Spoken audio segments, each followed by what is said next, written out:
When did my roommate become more than just a friend who paid rent?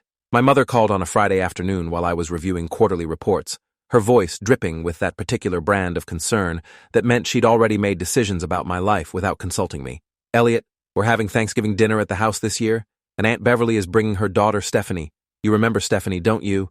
She just finished her residency, and she's absolutely lovely." I closed my laptop harder than necessary, the sound echoing through my home office. This was the fourth setup attempt in 2 months, each one more transparent than the last. My family had decided that at 29, I was dangerously close to permanent bachelorhood, and they needed to intervene before I became the cautionary tale at family gatherings. Jordan appeared in my doorway holding 2 mugs of coffee, her dark hair pulled into a messy bun that somehow looked intentional. She'd been my roommate for 18 months, splitting rent on this overpriced downtown apartment that neither of us could afford alone.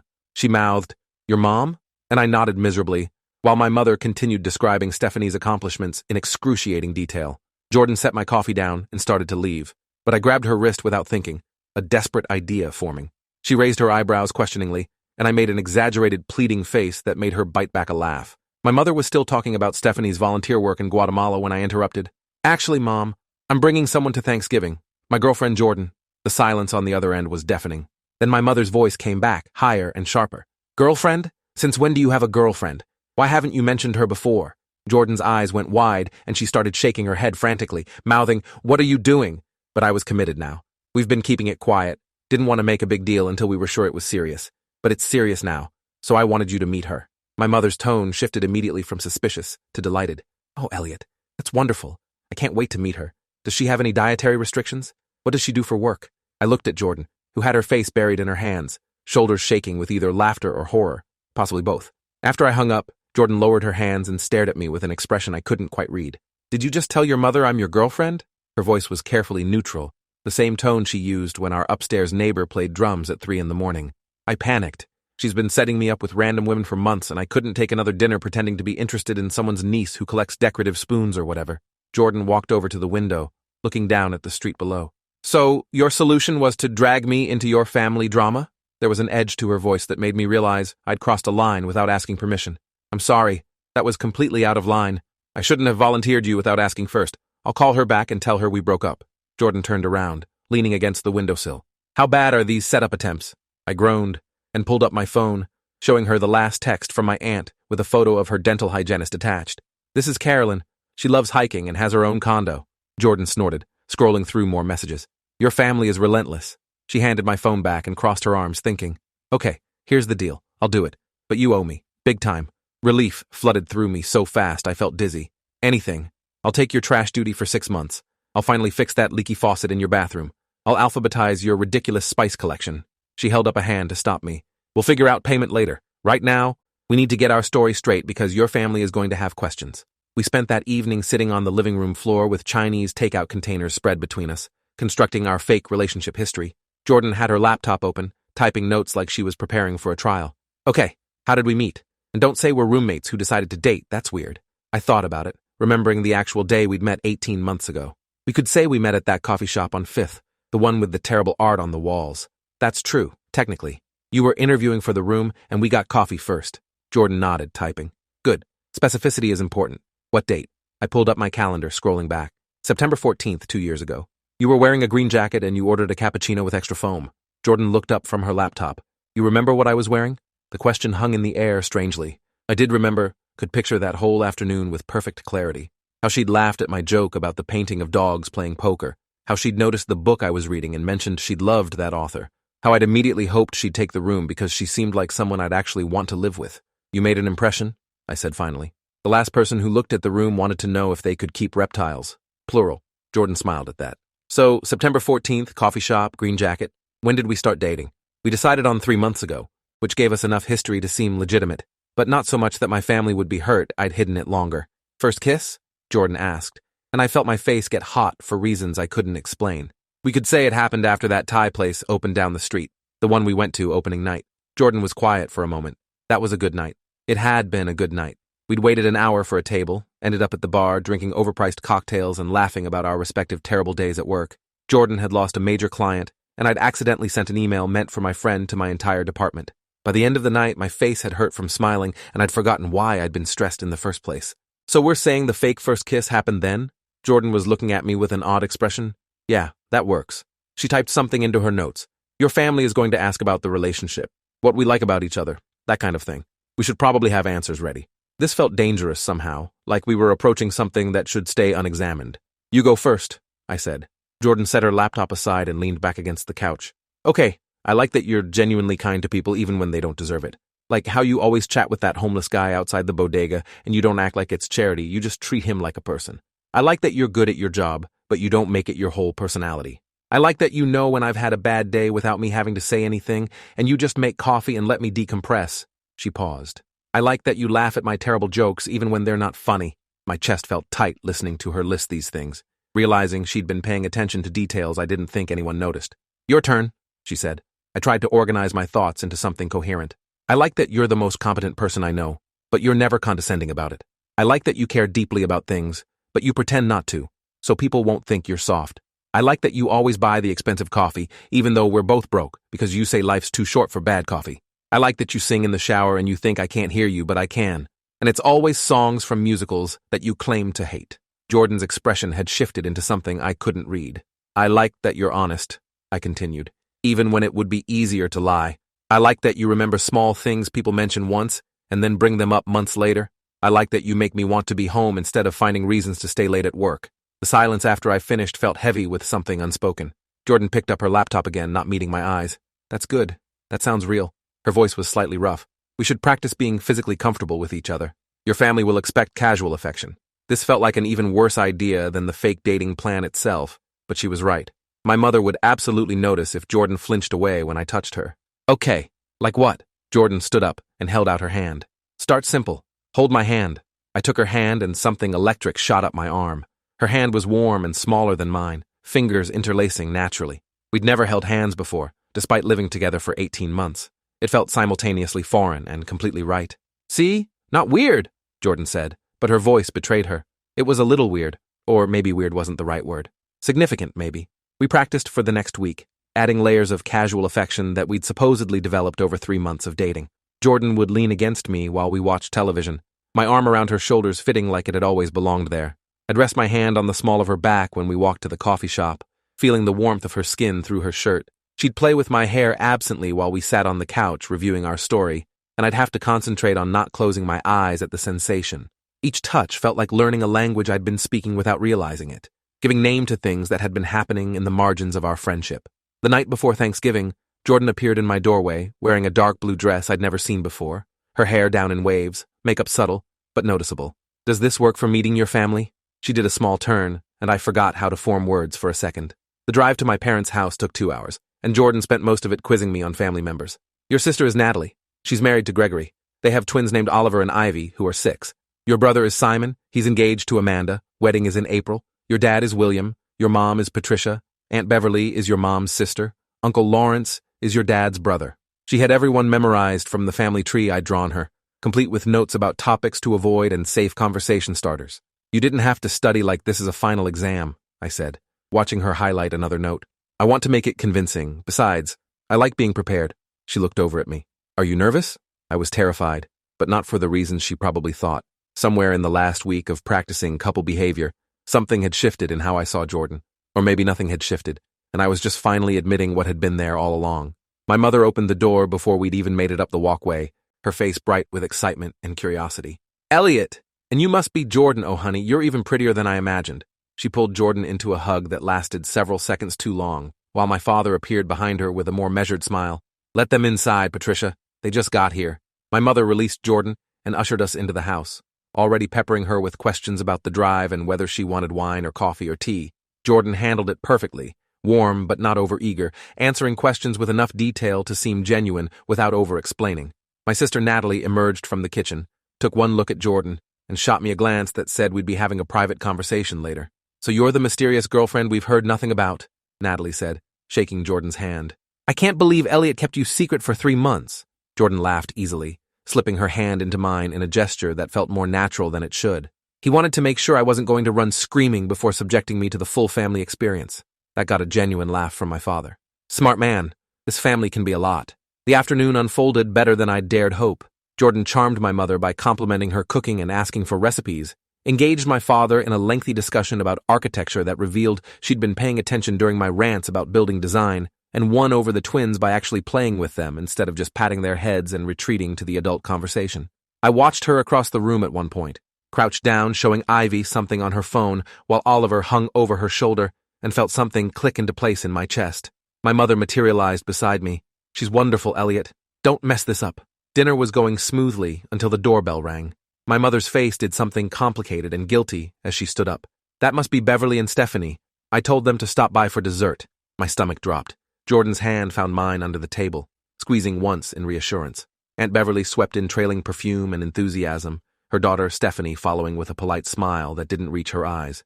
"Patricia, everything smells divine. Oh, Elliot, so good to see you. And this must be the girlfriend we've heard about." Stephanie's smile sharpened slightly. "What a surprise. Last I heard, Elliot was still single."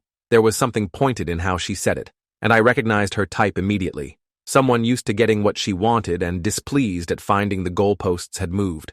Jordan stood up, extending her hand with a warm smile that somehow contained steel underneath. "Jordan Reeves, and you must be Stephanie. Your mother's been telling us about your residency. Pediatrics, right?" Stephanie took Jordan's hand briefly. "Emergency medicine, actually. So, Elliot, how long did you say you two have been together?" Before I could answer, Jordan did. 3 months officially, but we've known each other for almost 2 years. We were friends first, which I think made the transition to dating feel very natural. She was so smooth with the lie that I almost believed it myself. Stephanie sat down in the chair next to mine, closer than necessary. 2 years? That's quite a long friendship before dating. What changed? The question was innocent enough, but loaded with implication. Jordan didn't miss a beat. "I think we both realized we'd been dating in everything but name for a while. Sometimes the best relationships are the ones that grow organically instead of forcing something that isn't there." That last part was clearly directed at Stephanie, who had the grace to look slightly embarrassed. My mother was watching this exchange with poorly concealed delight, probably enjoying that her matchmaking attempt was being publicly rejected. Stephanie tried a different angle. "So, Jordan, what do you do?" This was territory we'd prepared for. "I'm a litigation consultant. Essentially, I help law firms prepare for trial by reviewing evidence and developing case strategies." Stephanie nodded, but her eyes were already glazing over with polite disinterest. "That sounds technical. Do you work from home?" The implication was clear. Did Jordan have a real career, or was she underemployed and convenient? Jordan's smile didn't waver. "I have an office downtown, but I do work from home occasionally. It's actually how Elliot and I ended up living together. I needed a place when my lease ended. He had a spare room and it made sense financially. Then we realized we made good roommates, which made us wonder if we'd make good partners." She paused deliberately. "Turns out we do." Stephanie's expression had gone tight around the edges. "How convenient that you already live together. No need to go through that awkward adjustment period." The word convenient was clearly meant as an insult, suggesting Jordan had taken an easy path to a relationship. I felt anger flash hot in my chest, but Jordan squeezed my hand under the table, warning me to let her handle it. "Actually, living together first means we've already seen each other at our worst. No surprises about annoying habits or incompatibility. We know exactly what we're getting into, which seems like the opposite of convenient. It's honest." Stephanie opened her mouth to respond, but my mother cut in. "I think it's lovely that you two built a friendship first. That's what William and I did, wasn't it, dear?" My father nodded, recognizing his cue to support his wife's narrative shift. "Best decision I ever made was marrying my friend." Aunt Beverly, reading the room, steered conversation to safer topics while Stephanie sat in stony silence. After dessert, she made her excuses and left early, citing an early shift at the hospital. My mother hugged her goodbye with what looked like genuine relief. Once the door closed behind them, my mother turned to Jordan with an apologetic expression. "I'm so sorry, honey. I didn't know Beverly was bringing Stephanie tonight. If I'd known it would be awkward, I would have told her not to come." Jordan waved it off gracefully. "Don't worry about it. I understand family dynamics can be complicated." Natalie appeared at my elbow. "Can I talk to you in the kitchen?" It wasn't really a question. I followed her, leaving Jordan chatting with my mother about something that had them both laughing. Natalie leaned against the counter, arms crossed, studying me with that particular big sister expression that meant she was about to say something I wouldn't want to hear. "Okay, what's really going on with you and Jordan?" I tried to look innocent. "What do you mean?" "We're dating." She rolled her eyes. "Elliot, I've known you for 29 years. I can tell when you're lying. And right now, you're doing this thing where you avoid eye contact and touch your neck." I consciously dropped my hand from my neck. "We're dating," I repeated, but it sounded hollow even to me. Natalie sighed. "Fine, don't tell me. But I'm going to say something, and I want you to actually listen. That woman out there is either the best actress I've ever seen, or she's genuinely in love with you. The way she looks at you, the way she defended you to Stephanie, the way she fits into this family like she's been here forever, that's not fake." My heart started pounding hard enough that I could feel it in my throat. "You're wrong. We're just friends. This is just for today, to get Mom off my back about the setup attempts. Natalie gave me a look of pure exasperation. Elliot, I watched you watch her all afternoon. You look at her the way Dad looks at Mom when he thinks no one's paying attention. Whatever you think this is, I'm telling you there's something real happening here. Before I could argue, Jordan appeared in the doorway. Sorry to interrupt, but your mom wants to take a photo of us. Natalie caught my eye one more time, meaningful and knowing, before Jordan and I went back to the living room. My mother had her phone out, directing us to stand by the fireplace. Perfect lighting here. Elliot, put your arm around her. Jordan, lean in a bit. Oh, you two look so natural together. She snapped several photos while my father rolled his eyes good-naturedly at her enthusiasm. The drive home was quiet at first, both of us processing the evening. Jordan broke the silence first. That went better than expected. Your family's really nice. I kept my eyes on the road. Even the part where my mom ambushed us with Stephanie? Jordan laughed. Especially that part. Did you see your mom's face when Stephanie left early? She looked so relieved. We lapsed back into silence, but it felt different now, charged with something unspoken. After a while, Jordan said quietly, "Thank you for defending me to Stephanie. I mean, I know it was part of the act, but still." I glanced over at her. That wasn't an act. The things she was implying about you were out of line. Jordan was looking out the window at the dark highway. What did your sister want to talk to you about in the kitchen? I debated lying, then remembered Jordan's comment about honesty being important. She said she thinks you have real feelings for me, that the way you were acting wasn't fake. I could feel Jordan stiffen beside me. What did you tell her? My hands tightened on the steering wheel. I told her she was wrong, that we're just friends doing each other a favor. The words felt like lies, even as I said them. Jordan was very quiet. Then, in a voice barely above a whisper, what if she wasn't wrong? The car swerved slightly and I corrected it, my heart suddenly racing. What? Jordan turned to face me. What if she wasn't wrong? About me having real feelings. I pulled over to the shoulder of the highway, putting the car in park because I couldn't drive and have this conversation simultaneously. Jordan, what are you saying? She took a breath, and I could see her gathering courage. I'm saying that when you asked me to pretend to be your girlfriend, I said yes, because I wanted to know what it would feel like, to be with you like that, even if it was fake. I'm saying that everything I said at dinner about why we worked together, I meant it. I'm saying the hardest part of today wasn't pretending to be in love with you. It was remembering that I am. The confession hung between us like a physical thing. My brain was struggling to process what she'd just said, to rearrange 18 months of friendship into this new configuration. How long have you felt this way? My voice came out rough. Jordan laughed, but it sounded pained. I don't know exactly. Maybe it was gradual, or maybe it was immediate, and I just didn't let myself acknowledge it. Do you remember that first day we met at the coffee shop? I went home and told my friend that I'd just met someone interesting, and she asked if you were single, and I said it didn't matter because you were going to be my roommate, and I wasn't going to mess that up. I remembered that day from my perspective, how I'd immediately called my best friend and said, I thought the new potential roommate might become an actual friend, which was rare for me. How I'd been pleased when she'd texted that she wanted the room, and how the apartment had felt different, better, once she'd moved in. How I'd started looking forward to coming home, to the easy conversation and comfortable silences. I didn't know, I said finally. I didn't know you felt that way. Jordan's smile was sad. I got pretty good at hiding it. Had to, since we lived together and I didn't want to make things awkward. But today, pretending we were together, having your family treat me like I belonged there, defending you to Stephanie because the idea of anyone thinking you weren't good enough made me genuinely angry. It made me realize I can't keep pretending I don't feel this way. I sat there in my idling car on the shoulder of the highway, watching 18 months of memories rearrange themselves through this new lens. Every time Jordan had made coffee exactly how I liked it without asking. The way she'd stayed up with me when I had that brutal project deadline, working quietly in the same room just to keep me company. How she'd learned to read my moods and know when I needed space versus when I needed distraction. The inside jokes that had developed naturally, the comfortable silence, the way our schedules had gradually synchronized without us noticing. I've been an idiot, I said quietly. Jordan looked up, guarded hope in her eyes. What do you mean? I turned to face her fully. I mean, I've been calling you my roommate and my friend because those were safe labels for something I didn't want to examine too closely. I mean, I spent today watching you with my family and feeling proud and possessive and terrified someone would see through our act. Except it wasn't really an act for me either. Jordan's breath caught.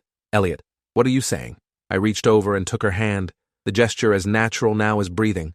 I'm saying that when Natalie told me how you look at me, my first thought wasn't, that's awkward. It was good. I'm saying that practicing being affectionate with you this week didn't feel like practice. It felt like finally being allowed to do what I'd wanted to do for months. I'm saying that list of things I like about you, I've been mentally adding to it since the day we met. Jordan's eyes were shining with tears. She was blinking back. Then why didn't you say something?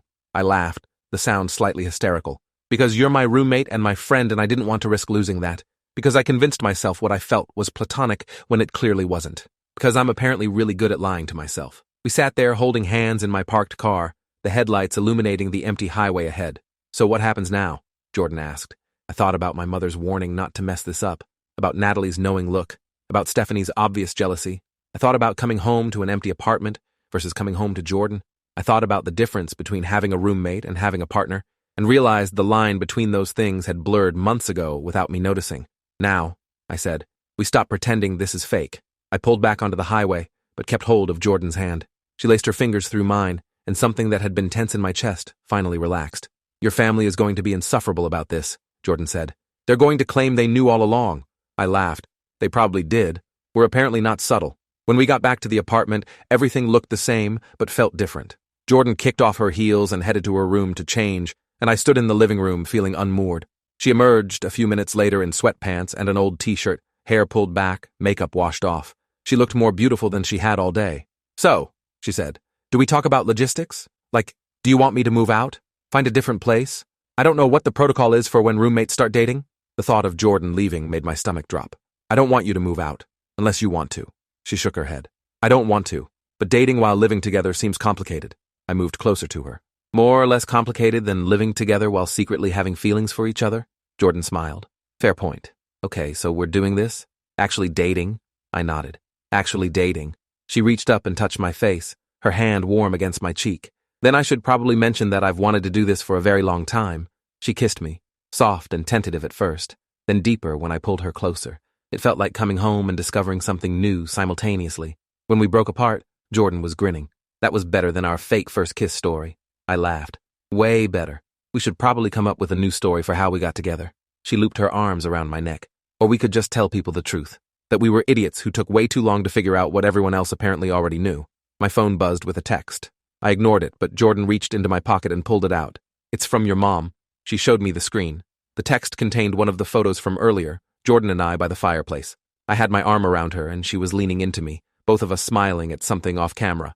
We looked happy and comfortable and completely in love. Below the photo, my mother had written, "I knew you two were really together. You look at her the same way your father looks at me." Jordan read the message and laughed. "Called it. Your family is going to be insufferable." I pulled her closer, looking at the photo over her shoulder. "Worth it," I said, and kissed her again. My phone kept buzzing with more texts. Probably my entire family weighing in, but I ignored them. There would be time later to deal with their inevitable told-you-sos. Right now, I had more important things to focus on. Jordan pulled back slightly. "We should probably set some ground rules. Like, what happens if this doesn't work out? We can't exactly avoid each other if we're living together." I understood the fear behind the question. "Then we figure it out. But Jordan, I've already seen you at your worst. I've seen you stressed and angry and sick and exhausted, and I still wanted to spend time with you. Whatever happens, we'll handle it." She nodded, accepting this. "Okay, but I'm still taking the good bathroom if we break up." I laughed. "Deal." Over the next few weeks, we developed a new normal that was simultaneously completely different and exactly the same. We still split chores and argued about whose turn it was to buy groceries, but now those arguments ended with kissing instead of passive-aggressive notes on the fridge. We still watched television on the couch, but now Jordan sat pressed against my side with my arm around her instead of on the opposite end, with careful distance between us. The morning coffee routine remained the same, except now it included good morning kisses that made us both late for work.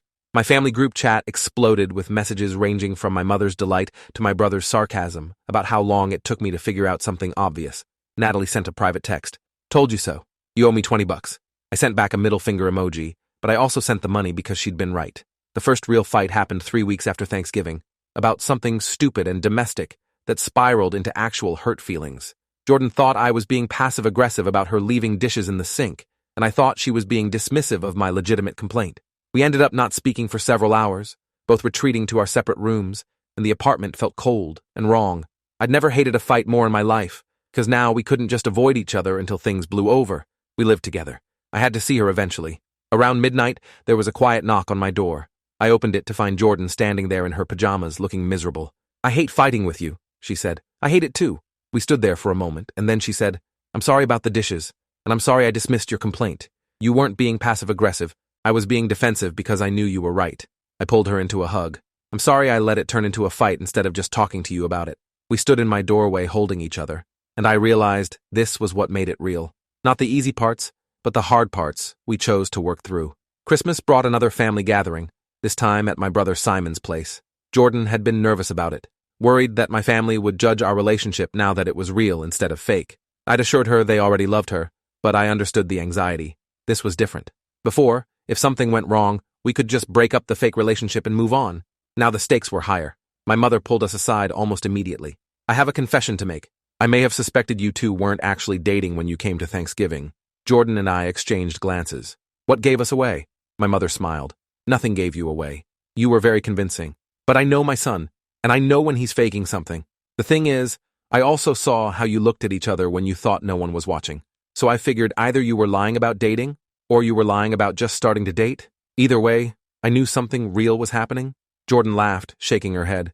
So inviting Stephanie was me being a nosy mother who wanted to see what would happen, my mother admitted, not looking remotely sorry. I thought if you two were pretending, having Stephanie there would force you to confront what was real. And if you weren't pretending, well, Stephanie needed to know you were taken. It was diabolically clever, and I told her so. She patted my cheek. I didn't raise you to be stupid about love, but sometimes you need a push. Consider Stephanie my push. Amanda, Simon's fiancée, overheard this and laughed. Patricia, you're shameless. My mother shrugged unapologetically. I get results. She squeezed Jordan's hand. I'm glad you're here, honey. For real this time. Jordan squeezed back. Me too. The evening was easier than Thanksgiving had been. Maybe because we weren't performing anymore. Jordan helped Amanda with dinner prep, swapping cooking tips and stories. Simon cornered me by the drinks table. So you and Jordan, huh? Natalie said you were being an idiot about it for months. I poured myself a glass of wine. Natalie talks too much. He grinned. She's not wrong, though. I've met Jordan a few times when I stopped by your place. She's great, and you're clearly into her. Glad you finally figured it out. I watched Jordan across the room, animated and laughing at something my father was saying. Yeah, I said quietly. Me too. Simon followed my gaze. You look at her the same way Dad looks at Mom, you know? It's kind of disgustingly sweet. I'd heard that comparison enough times now that I was starting to believe it. My parents had been married 35 years and still held hands at dinner. If Jordan and I could have even half of what they had, I'd consider myself lucky. New Year's Eve came, and we decided to stay in rather than brave the crowds and overpriced bars. Jordan made dinner while I attempted to make dessert, which ended with flour somehow on every surface, including the ceiling. We were both laughing too hard to care about the mess. At midnight, we stood on our apartment balcony watching distant fireworks, bundled in blankets against the cold. Jordan turned to me as people cheered in the street below. Last year at this time, I was at a party wishing I was home. This year I'm home and I don't want to be anywhere else. I kissed her as more fireworks exploded overhead. Best year yet, I said against her lips. She smiled. Next year will be better. It felt like a promise, and I intended to keep it. 6 months later, we'd fallen into such a comfortable rhythm that I sometimes forgot we hadn't always been together like this. Jordan had mostly moved her things into my room, her room becoming a home office for both of us.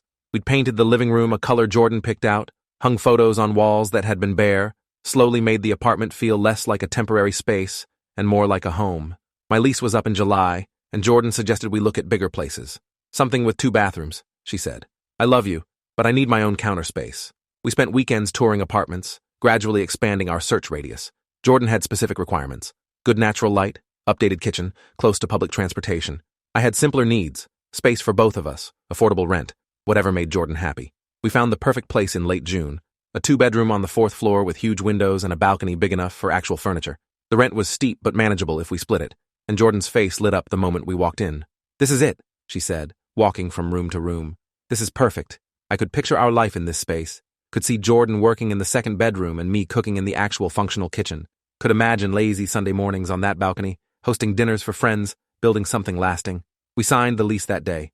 Moving was chaotic and exhausting, but Jordan made even the tedious parts fun by blasting music and rewarding each completed box with elaborate dance breaks.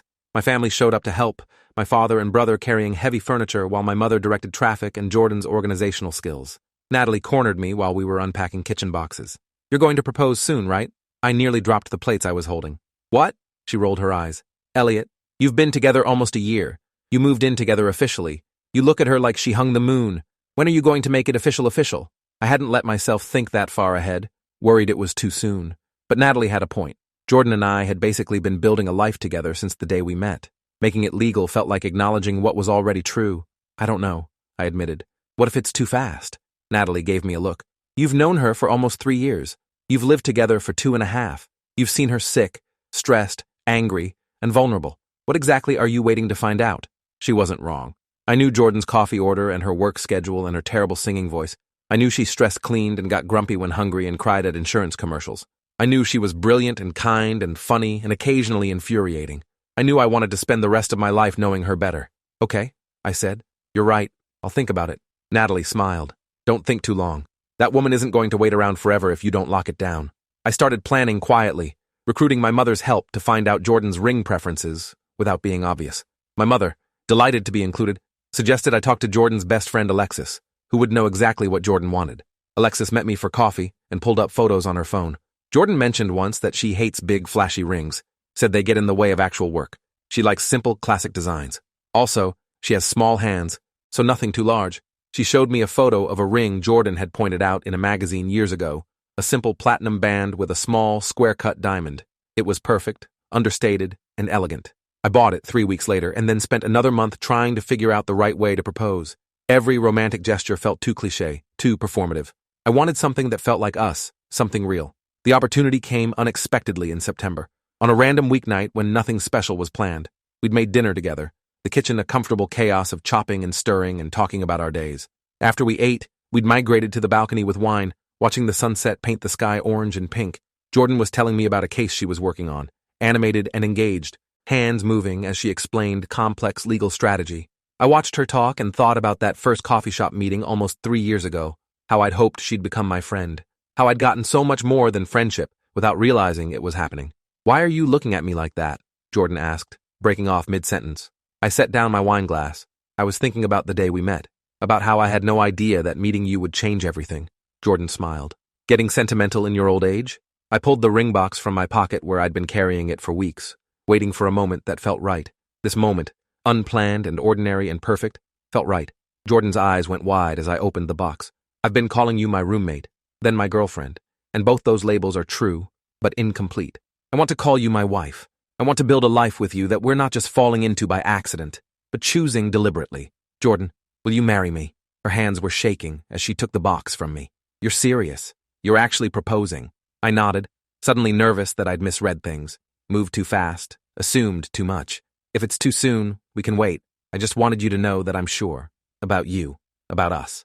Jordan laughed, and I saw tears on her face. Yes, obviously yes. Did you really think I'd say no? Relief and joy flooded through me.